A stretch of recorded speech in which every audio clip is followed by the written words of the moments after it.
Welcome to my weekly spiel. Welcome to my weekly spiel. Yada yada blah blah blah. Yada yada blah blah blah. It's time for Margaret's weekly spiel. Greetings and salutations. This is Margaret Franklin of Margaret Franklin Creations.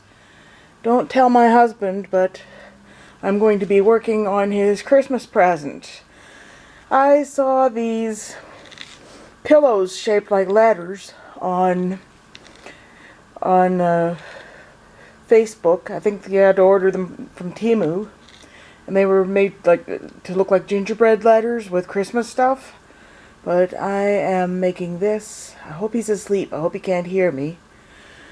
For all year round with his favorite things. So when I finish my latest quilt square, which is right here, I will start working on that.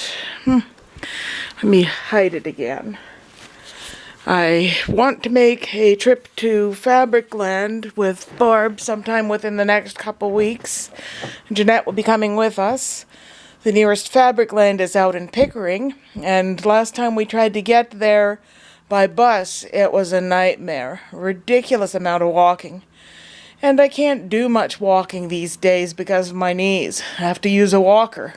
Oh, I'll show you something real cool. La la la la la, we're going down the hall. You don't need to see my room.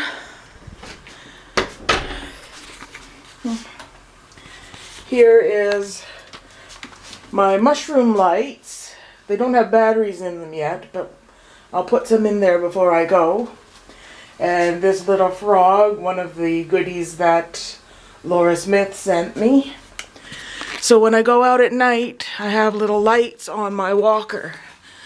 I will look forward to, I'm counting down the days to December 11th. I have a few other events along the way too, but that's the biggie. The living room's grand reopening party. They don't have their new location open yet. They'll probably do that sometime in the spring.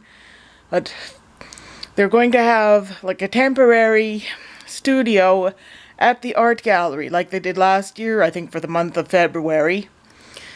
For the month of January and February. Too bad there's no workshops between January or December and the new year, because I would like to be making my decorations there. Well, I can do them here at home. Next time I'm at Michael's, I want to get more paints, because I have those wooden unicorns that I want to decorate. In the meantime, my sore knees have been driving me crazy. I need to make a doctor's appointment. I'm in a tricky situation here, because I need physio, but I don't want to go out in the snow. It hasn't really... We had a snowfall the day that I went to do my blood work. At least there wasn't a lot of snow. But Jeanette has physio too, but just for her feet. And her physiotherapist comes to her house. And the other day, Jeanette nearly fainted because that stuff, the ultrasound stuff, is just ice cold. Oh. I am no stranger to physio. I went the summer of 2020 and the summer of 2021, just before our move.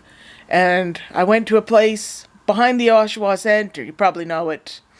And the people there were really nice, especially Bindu. Hi, Bindu.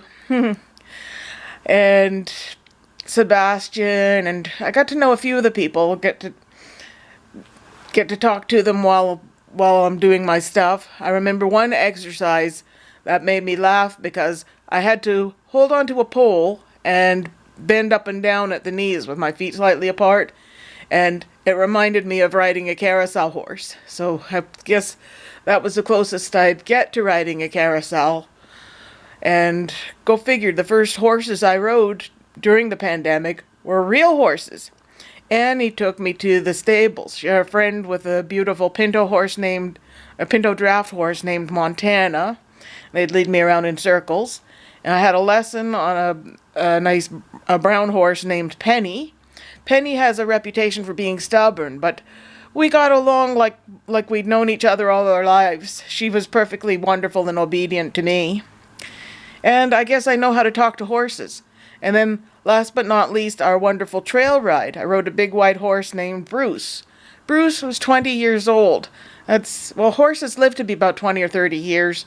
And I'm glad we were at the end of the line because he farted a lot. I wonder if that's where the expression old fart comes from. Oh, I had a joke for you. How do you stop Canadian bacon from curling in the pan? Take away their tiny brooms. I have another joke for you. This guy goes into a restaurant and he goes into a restaurant with an ostrich and he orders hamburger, fries, and a Coke. And the ostrich tells the waitress, I'll have the same thing. The waitress brings him the bill at the end of the meal. That'll be $12.95, sir. And he reaches into his pocket and pulls out exact change. Next day, he goes back to the same restaurant, asks the waitress for burger, fries, and Coke, and the ostrich says, I'll have the same.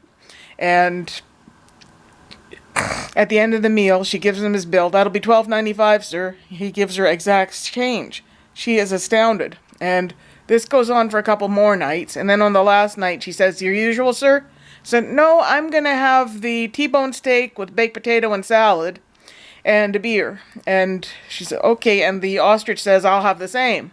So they have their meal. Waitress brings them their bill at the end. That'll be $32.95. And he pulls out exact change. And she's really, really amazed. And she says, how do you manage to give me exact change all the time?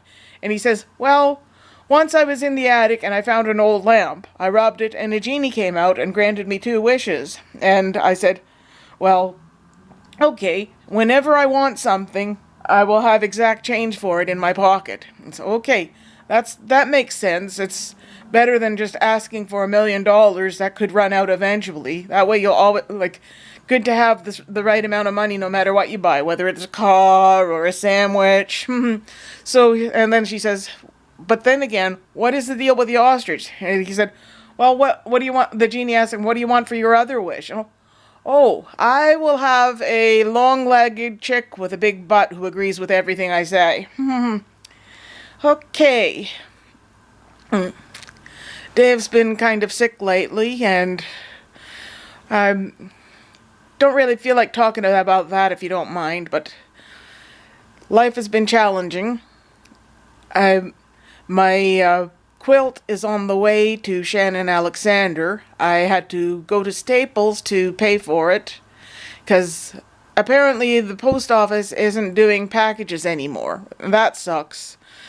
I know the last time I went, I tried to mail it at the post office and they said, you have to download some sort of app. Does that mean having a cell phone? I was afraid to ask. I was just taken aback and I just left. I suppose, but I did overhear some guy talking to her about sending his package at Staples or for FedEx. So I went there a few days later and it was $126. I was shocked. I'm afraid I'm going to have to start raising the price of my products in order to cover shipping. But if you're a local customer, I will, what was it? I won't have to charge anything extra. But I do hope that this doesn't affect my business adversely. I am thankful that the living room is reopening, and I've been counting the days down to that big party on the 11th.